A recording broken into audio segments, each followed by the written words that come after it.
mag-guest siya today dahil alam ko, you know, she will be spending it with her family, di ba, with her loved ones. Pero, ano yun, umuha pa rin siya. At dahil dyan, kailangan natin siya ng happy birthday.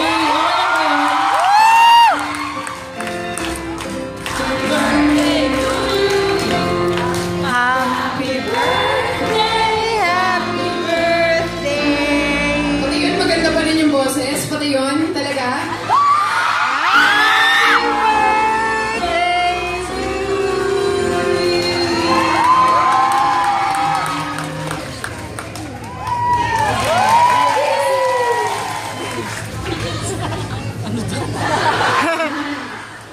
Yan, may konting sweet na.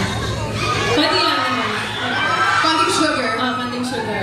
Yan, meron ka bang gustong sabihin? First of all, I just want to congratulate you. Because I know that you've been working so hard for this concert and you really wanted to make it a beautiful, beautiful show for everyone. And you wanted to do all the things that they would love to see and make them happy and everything. And I know that it was a stressful ride leading up to it because it's a first. But I want to say that I really respect the way you attacked it and that you didn't go the easy route. You went the route that is true to who you are. The indie route isn't always the easiest route, yo. But I gotta respect that. So again, congratulations. And this is going to be the first of many, many. Yeah, thank you. I knew it. For supporting me. At dahil sa Richmond's Daughter, hindi lang tayo nakasundo sa pag-arte at sa mga kumano ng bagay, nagkasundo din tayo sa kawintuhan natin. Nalaman ko na, na medyo baliw ka din pala.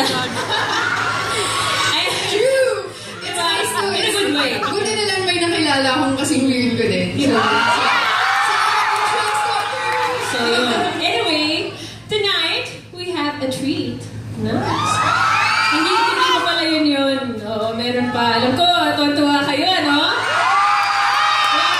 Huwag masyado mag-expect. Ako lang talaga yung hindi singer dito. I'm so sorry. Sorry, pero salamat. Pero, ayan, one of the industry's most beautiful faces.